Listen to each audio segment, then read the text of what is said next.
The important thing is not to stop questioning. Albert Einstein.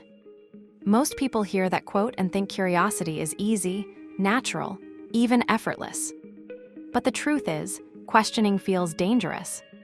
Not because we're afraid of the answers, but because real questions pull us beneath the surface, into the parts of life we usually rush past.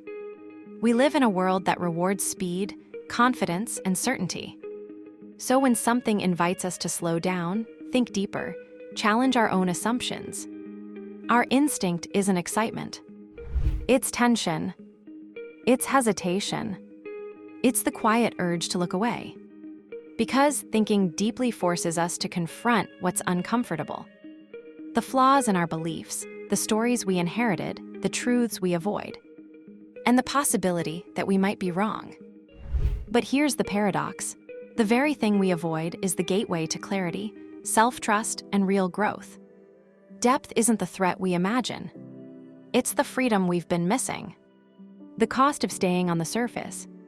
The strange thing is, most people don't realize how much surface-level living is costing them. When you avoid depth, you don't just avoid discomfort. You avoid clarity.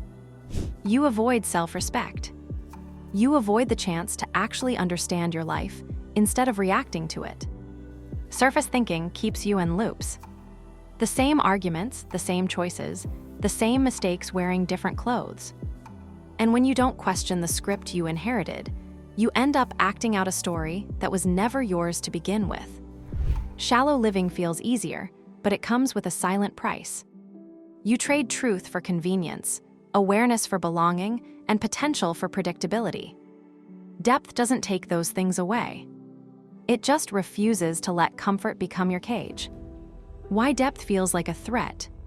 Surface-level thought feels safe.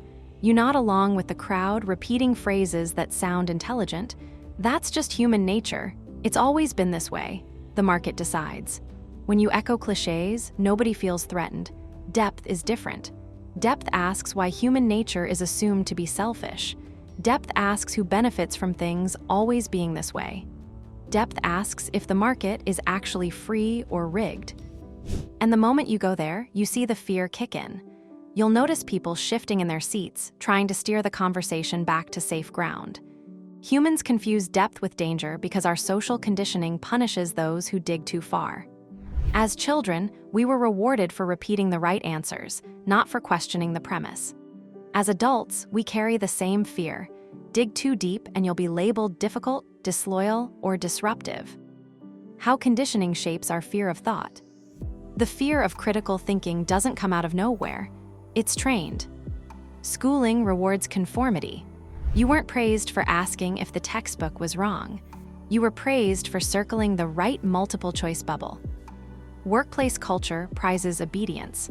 The employee who challenges the plan is rarely seen as innovative. They're called negative or resistant. Family and community norms enforce silence. You learn quickly that certain questions are off-limits about religion, politics, history, or tradition. By the time you're grown, thinking critically has been reduced to arguing politely within pre-approved boundaries. You might question which product is better, which policy makes sense, or which diet works. But questioning the deeper assumptions of the economic system itself, the stories about race, gender, or power feel like breaking the rules of belonging. That's why depth feels dangerous. It threatens not just ideas, but identity. We're taught to think, but only within the lines. Step outside them, and the punishment isn't intellectual, it's emotional. You risk rejection, isolation, being labeled too much. That's the hidden curriculum. Stay shallow to stay safe. But safety isn't clarity. And without clarity, we mistake comfort for truth. So honor your depth. Not everyone will understand it, but someone will. And when they do, you'll realize that clarity isn't just a private gift, it's a shared language. One that doesn't just challenge the world, it changes it. What happens when you finally begin to question? Something shifts the moment you allow yourself to think without fear. You start noticing contradictions in the systems you trusted. You start catching the manipulations hidden in common sense. You start seeing how often people mistake obedience for stability and confusion for truth. Critical thinking doesn't turn you into a rebel. It turns you into someone who is no longer easily controlled. And that's why it scares people. Not because you're wrong, but because you're no longer predictable. When you question, you reclaim your mind. When you reflect, you reclaim your direction. When you dig deeper, you reclaim your identity. This is the freedom depth was always offering, if you were willing to risk being misunderstood to take it. If any part of this is hitting closer than you expected, if you're starting to notice the questions you've been avoiding, the assumptions you've been carrying, or the truths you've never had the space to examine, I made something that can help. It's a free set of chapter previews and guided critical thinking prompts designed to help you slow down your mind, to separate signal from noise, untangle inherited beliefs, and strengthen the part of you that can think clearly even when life gets loud. You'll find the link in the description. The emotional weight of depth. Thinking deeply creates more than just intellectual discomfort, it carries emotional weight. As you begin peeling back layers, you're faced with truths you can't unsee. You realize your heroes had flaws. You see that the traditions you were told were sacred might have been tools of control.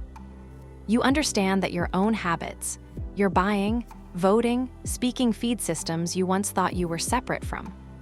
That realization doesn't feel like a clean debate. It feels like grief, like betrayal, like shame.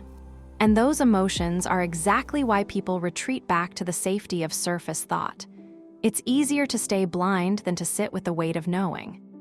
But this is also why critical thinking matters, because real growth requires facing the discomfort of truth. And truth, once seen, doesn't let you go, it asks you to grow. Depth is not negativity. One of the biggest misunderstandings is that people who think deeply are negative or cynical. They're not, they're real. When you look past appearances, you're not trying to tear everything down. You're trying to understand what's solid and what's hollow. That's not cynicism, it's clarity. Cynicism assumes everything is corrupt and hopeless. Critical thinking doesn't assume, it investigates. But to those invested in the illusion, investigation feels like an attack. If you question a leader's motives, you're disrespectful. If you question a tradition, you're losing faith. If you question a business model, you're not a team player. Labels are used as shields to protect fragile systems from scrutiny. Why depth gets misused? There's another side to the misunderstanding. People who weaponize critical thinking as an identity. They think being contrarian makes them deep. It doesn't. Depth isn't about disagreeing for the sake of argument or proving superiority. Real depth shows humility. It embraces uncertainty and seeks understanding over dominance. When people confuse critical thinking with endless contrarianism, it gives the rest of the world an excuse to dismiss real thinkers. See, asking too many questions is just annoying. And so the cycle continues. Real depth is ignored because fake depth has been loud and arrogant. Practical examples of misunderstood depth. In education, a student asks why a history textbook frames colonization as civilizing. The teacher tells them not to get political. The message is clear: stay shallow, memorize, don't challenge. The student learns that thinking deeply comes with punishment, not reward. In relationships, a partner asks, why do we repeat this argument every month? What pattern are we avoiding? Instead of embracing the chance for growth, the other person says, you're overthinking. Depth is mislabeled as nagging. The cycle continues. When depth is misunderstood, truth gets silenced. But when it's honored, everything, work, learning, love, has a chance to evolve. How to practice depth without being crushed by it. 1. Start with your own stories. Before questioning society, question yourself. Why do you hold the beliefs you do? Who gave them to you? What would happen if you let them go? 2. Expect resistance. Don't be surprised when others retreat or lash out. It's not about you, it's about their fear. 3. Separate questioning from attacking. The point is not to win an argument, but to see more clearly. 4. Find safe spaces for depth. Not every room can handle it. Surround yourself with people who value honesty over comfort. 5. Sit with the discomfort. Don't rush to numb the weight of what you see. Growth comes through holding that tension. Critical thinking is misunderstood because it's uncomfortable. It breaks illusions, threatens control, and forces us to face truths we'd rather avoid. That's why depth feels dangerous. Depth is not about destroying, it's about freeing. It frees you from illusions that keep you small. It frees communities from lies that keep them divided. It frees societies from repeating mistakes dressed up as traditions. And if you're ready to take the full journey, you'll find my book, Breaking Free from the Static Mindset, linked below. It's designed to help you think clearer, grow stronger, and move beyond the limits of your environment, so you can create a life that actually expands with you. Remember this: your depth is yours, your clarity is yours, your questions are yours. Thanks for watching. I'll see you in the next one, and don't forget to subscribe.